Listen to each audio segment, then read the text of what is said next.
Hello and welcome to my channel, The Grape Jelly Library, where we love to talk about books. My name is Floss and I am so glad you could join me. I always look forward to your visit.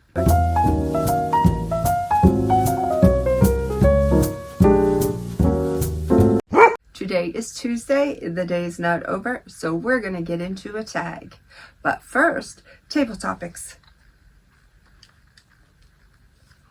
What's the most amazing weather you've seen? Well, I can answer that in two parts. One, when it's 7 a.m. and I'm walking out my door and that heat just hits you right in the face and it seems like you're going to melt like candle wax at, so early in the day, 7 a.m. and it's already that hot. It's going to be a good day. Big fan of humidity, big fan of heat.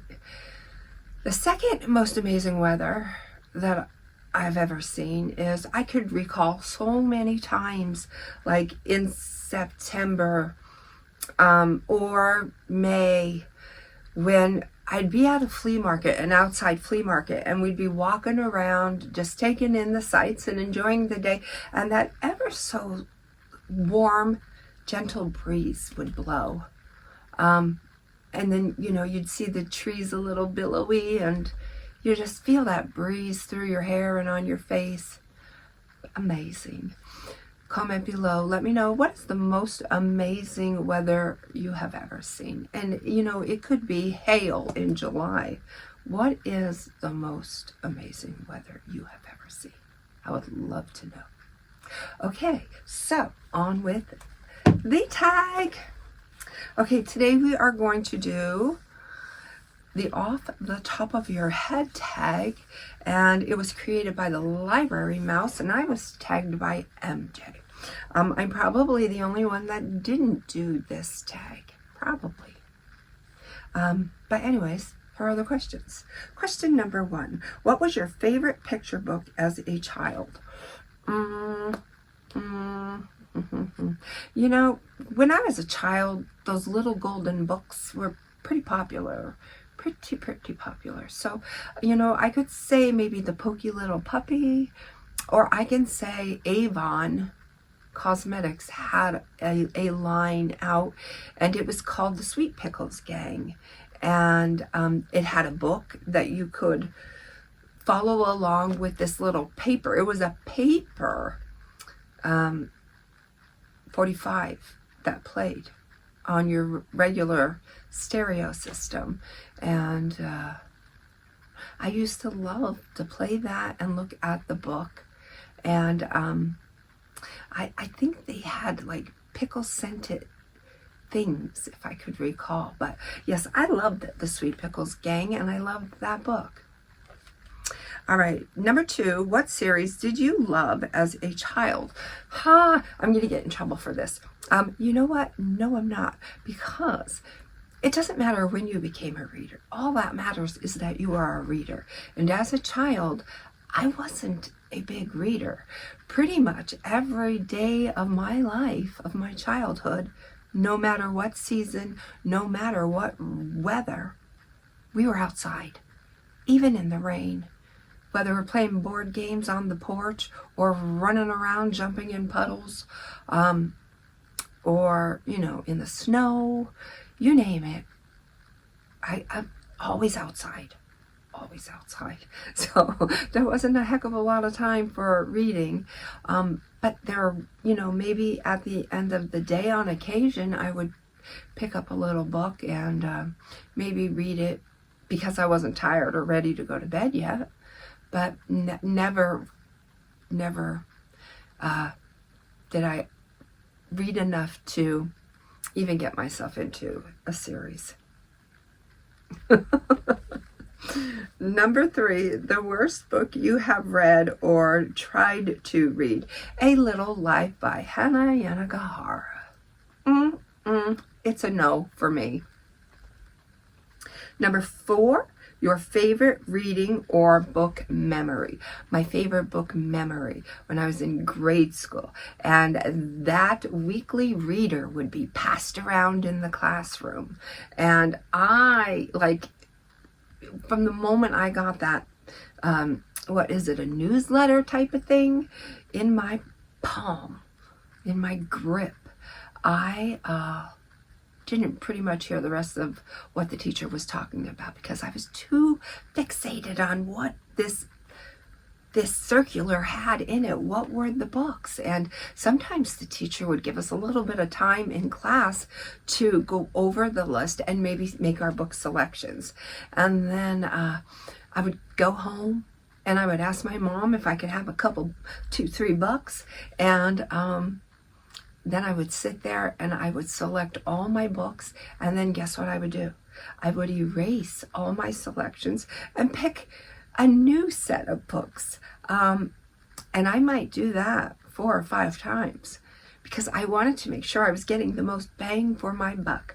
How many books can I get that I truly enjoy and at an efficient price, an economical price? So yeah, that was me. I loved choosing the books, and then I loved when the bookmobile, oh my God, would pull up and they'd knock, other students would knock on your door and, call you up for your TBR, for your TBR pile. Isn't that adorable in 3rd grade?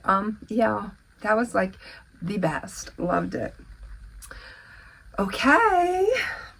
Number 5, a book you loved as a movie. American Prometheus. And that is the story of J. Robert Oppenheimer. And I just read that this past September, I think it was. I read the book and the movie was out. I wanted to read the book first. And then I went and I saw the movie, and oi. There was a couple of scenes in there that I don't think needed to be in there, but pisha, I feel like that took away from the movie. I really, really do.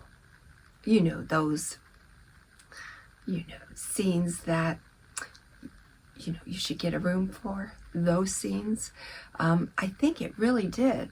I don't think it was a selling point in the movie. The story itself could have sold that movie. But yeah, I enjoyed the book. I enjoyed the movie. I'm not really good with movie book related questions because I just don't watch TV and I just don't watch movies. Once in a blue moon, you could catch me the right way. Number 6, a book you wish they would make into a movie. A book that I wish they would make into a movie. Lillian Boxfish takes a walk. That could be kind of cute. The story of an elderly lady who puts on her best coat and goes walking the streets of New York City and encounters all of these different characters that, on a daily basis you would find on the streets or along your travels. So, some of these youngins are hoodlums, and Lillian is elderly, and like the dynamics that occur in that relationship, that was kind of fun to see how it unfolded. I don't know. Yeah, that would maybe make a good movie. Number 7, a character that you would like as a friend. Flash the homeless donkey. Yes, Flash. Oftentimes when donkeys were not wanted, they were dropped off on the side of highways. And then we had this woman, I recall, she was down on her luck. She had a thriving business until she didn't. And she was at her wit's end. She felt like her world was falling apart. And the last thing that she needed was to see a stranded donkey on the side of the highway in the dark. So the story unfolds, and it's a wonderful story, and this homeless donkey teaches so much about life, and it says faith and hope, and looking on the positive side, always trying to find a positive and a happy, and I feel like I can learn a lot from Flash. Number 8, a place you would want to visit because of a book you read. I would like to visit the castle on Sunset because there was a lot of action in that castle. Once upon a time, nobody wanted anything to do with this castle. And they tried, as it fell into the hands of different owners, they tried to get this thing off the ground, and nobody really wanted anything to do with it until I think it was Jim Morrison or Janis Joplin stayed there and then began to reside there. And then we had the likes of John Belushi and Billy Idol. Billy, what are you doing? If you haven't read this book, oh my goodness, it's a trip. It's a wild ride for sure. And so I would like to see the window that Jim Morrison fell out of, and I would like to see the room where Billy Idol stayed. I think it was right next door to Belushi. Yeah, I would like to walk the hall, see the carpeting, just check out the scenery and see if I can get a vibe from the place. The Castle on Sunset, that was a definitely wild ride. Number 9, a nonfiction book you would recommend. Planet Walker, the story of a gentleman who was traveling in a car when there was a huge oil spill in the San Francisco Bay. And that, it was that moment that was pivotal in this gentleman's life because it changed him forever. He no longer was the person he was driving in that car 2 minutes ago. He gave up all transportation, vehicles, trains, planes, bicycles, all types of transportation, and he began to walk. For 22 years, he walked everywhere. And at some point, he decided he was going to give up speaking. So for 17 years, he silenced his voice.